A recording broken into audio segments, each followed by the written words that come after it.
Ассалаумағалейкум достар. Жалпы мен ешқандай да бір блогер емеспін, или бір машинаны қатты білетін, түсінетін адам емеспін. Бірақ определенный бір жағдайлардың машинаны түсінем. Мынау көлік 124, Mercedes 124, W124 мен үшін. Кейбіреулер B124 деп жатады. Ну ладно, да? Хоть қандай болса да, разница жоқ. Бірақ айтқым келгені, жалпы машина жайлы айтайын сіздерге. Mercedes.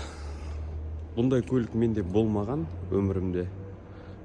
Осы көлік бірінші рет. Өмірімде бірінші 124 алып, сөйтіп көрдім. 3/2 объем. Жылы 1994 жылға. Жалпы көлік өте жақсы. Маған ұнады бұл көлік. Ну, как машина ретінде, как өзін ұстау ретінде өте жақсы ұнады. Мен айтқым келген бір нәрсе, міне достар, айтайын. Жалпы менде мысалы біреулер айтуы мүмкін, я сен Mercedesті жақсы көресің. Жалпы мен Mercedesті өте қатты жақсы көрем. Білмеймін не үшін, ол бір неден емес. Маған мынау логотип ұнайды. Осы логотип ұнайды. Не үшін екенін білмеймін. Мынау прям минимализммен жасалған, және үш жерді көрсетіп тұратын, құрлық, аспан және су деген сияқты. Разработкасы өте қатты ұнайды маған Mercedes'тің. Одан кейін маған мен өзім жалпы бұлай өзімді лично как дизайнер ретінде қарастырамын. Дизайнер ретінде. Если дизайнер ретінде айтатын болсам, мен бірдеңе айтайын сіздерге. Жалпы Mercedes ойластырылған кезде, осыны жалпы сызған кезде, осыны құрастырған кезде неміс инженерлерінің соншалықты жұмыс жасайтындарына енді таң қалам. Үйлесу деген нәрсе бар бұл жерде ше. Енді көп адам оны қалай түсінетінін білмеймін. Үйлесу деген нәрсе болады. Жалпы машинада үйлесу. Бұл жерде айнадан бастап крыльясы, есігі, капоты, алдыңғы бампер, артыңғы бампер бәрі бір-бірімен үйлесу керек. Жалпы сөйлесу керек. Сөйлесу керек дегенде қалай түсіндірейін сіздерге ше. Мынау көлікке, мынау дизайнға басқа айна жараспайды. Басқа фара, осыдан басқа фара қоятын болса, ол жараспайды. Решеткасына шейін, бамперіне шейін. Мен сіздерге айтайын бар ғой, бұл деген өте үлкен жұмыс. Бұндай жұмысты атқару енді дизайнерлерді түсінем мен осындай кезде. Вот машинамен қалай жұмыс жасайтындарын. Мынау ескі, бұл бір түсіретін машина емес. Мен жалпы просто Mercedes жайлы айтқым келген. Mercedes'тің фарасы, решеткасы, логотипі, салонның каждый панель прибордың қалай дизайнмен жасалғаны, алдыңғы анау кнопкалары барлығы бір-бірімен қатты үйлеседі. Понимаете? Вот это вот мен айтар едім, бұл машинаға, бұл көлік үшін, бұл көлікті жасау үшін просто бірақ сөз ғой, ойланған деп айтам мен. Адам қатты ойланған. Бұл халыққа ұнау үшін, бұл жалпы бүкіл әлемге ұнау үшін, және өзінің сұлулығын жібермеу үшін.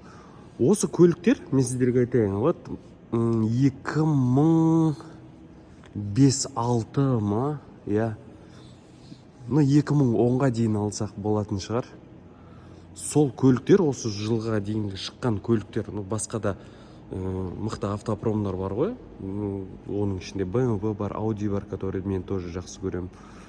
одан да басқалар өте көп шетелдік, мысалы неше түрлі американдық маслкарлар бар. Сол жылда шыққан автокөліктер бір адаммен байланысы бар сияқты сезіледі маған. Жалпы адаммен бар сияқты сезіледі. Понимаете? Адаммен связи бар, бір қарым-қатынасы бар сияқты. Бұл машиналар бір как будто бар ғой. Негізі айтайын да, жалпы енді мынау Мерс болмаса да, жалпы бұлар жүрекке жақын, сондай бір басқаша көліктер ғой, негізі. Енді бұл көліктер бұдан кейін бола ма, болмай? Әрине болмайды, ол 100% болмайды. Қазіргі машиналардың бәрі минимализм, хай-тек, ледтар. Да, түсінем, үлкен жаңа технология, жаңа не деп айтып жатамыз бәріміз. Оған да келсем, заманмен қарай өмір сүр дегенге. Бірақ сонда да айтам, мынау қайталанбайтын. Және осы мысалы қазір осын айдаған кісілер, бұл өзі период бір определенный, бір 50 жылдың адамдары ғой, 60-70 жылдың шамасындағы адамдар ғана айдаған ғой. Мен айтарға сөзім жоқ. Бұл машинаны айдаған адамдар, прям бұл машинаны айдаған поколение өмір сүрген адамдардың өзі бір ерекше адамдар болып қалатын шығар өмірде. Мен сендерге реально айтайын, сенесіңдер ма, сенбейсіңдер ма, әрқайсың өзің білесіңдер. Және бұл айтып жатқан, мысалы, әңгімемнің барлығы менің жалпы тек қана өзімнің ғана пікірім. Менің ғана пікірім болды. Комментарияны қалай жазасыңдар, өздерің білесіңдер, достар. Ешкімге ешқандай қарсылығым жоқ. BMW-ны айтайық, мысалы, бәрің Мерске жабысып. BMW-да маған бір ұнайтын кузов бар. Бір кузов бар, BMW-да ұнайтын маған бір кузов бар. Ол кузов, анау самурай деп айтады екен оны. Білмеймін неге екен, вот сол кузов та өте қатты ұнайды маған. Ол BMW үшін де прям ойланған. Ол BMW-ға да мен ғашық болғам. Поэтому жігіттер, достар, мен бұл Мерс үшін ғана емес, жалпы айтып жатырмын әңгімені. Иә, Мерс жақсы көрем мен, бірақ расында жақсы көрем. Мен Мерстің дизайнын жақсы көрем. Маған Мерстің дизайны ұнайды. Он мейлі ол бір определенный, мейлі сен BMW-ңнен қалып қалсын, мейлі сен Audi-ңнан басқадан қалып қала берсін, маған разница жоқ. Маған жалпы Мерстің дизайны ұнайды. Дизайн деген нәрсені енді білмеймін. Бұл бір сөзбен жеткізе алмайтын ұғым ғой. Одан маған Мерстің логотипі ұнайды. Білмеймін не үшін екенін, осы логотип қатты ұнайды маған. Оны ойластырған адам не жейді, не ішеді, тоже білмеймін. Бізде қазақтарда да осындай керемет автокөлік шығаратын, дизайнмен үйлескен, прям әлемдік деңгейде сөйлей алатын көліктер шығарса екен деген ниеттемін, достар. Сол, мен блогым осы, жалпы бір қысқа шен айтқым келді.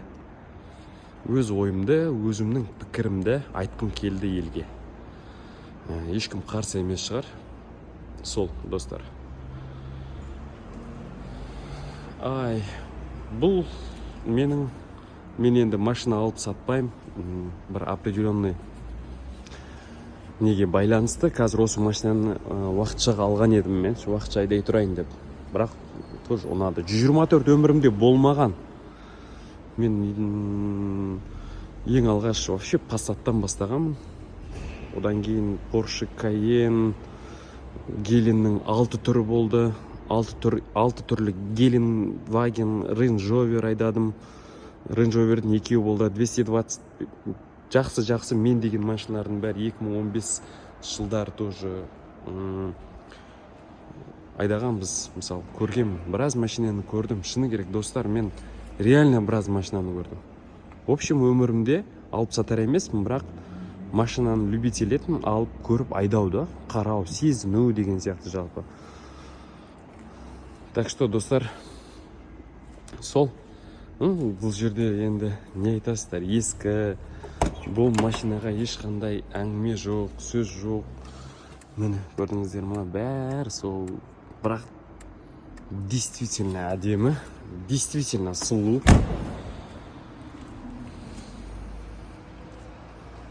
Алын болсын, ерекше ғой, ерекше. Бұл бір рекламалық еді бірдеңе емес, просто түсіріп жатырмын. Сол достар, жақсылықта көріскенше осындай ойымды, өзімнің пікірімді айта жүрем автокөліктер бойынша. Егер ұнап жатса, лайк басыңдар, керемет видео түсіруді бастап көрейік бізде, как автодизайнер ретінде.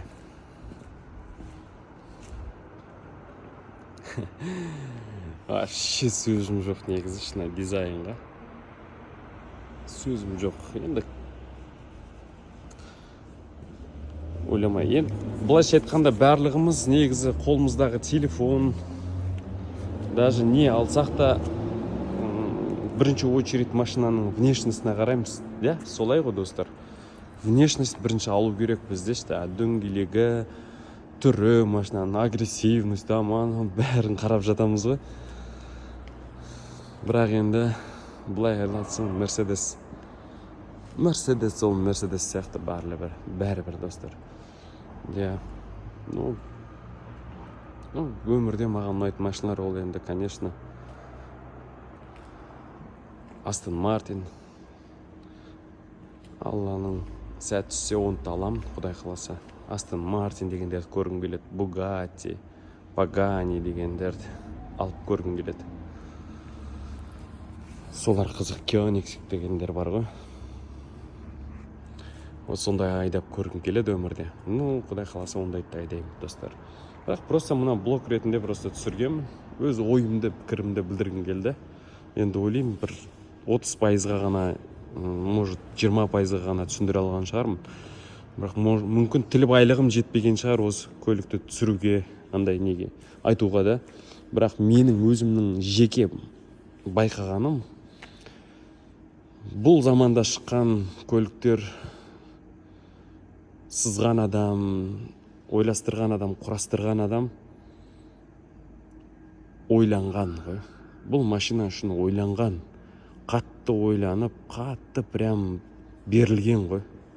Түсінесіздер ма? Ол деген ең алғашқы этаптың бірі ғой. Автокөліктің өмірге туылу, шығу несі ғой.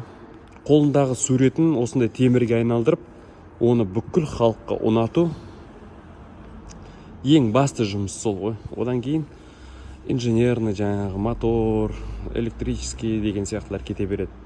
Бірақ бастысы соның бәрін ұйымдастырып, әкеп продукты қылып халыққа тарату.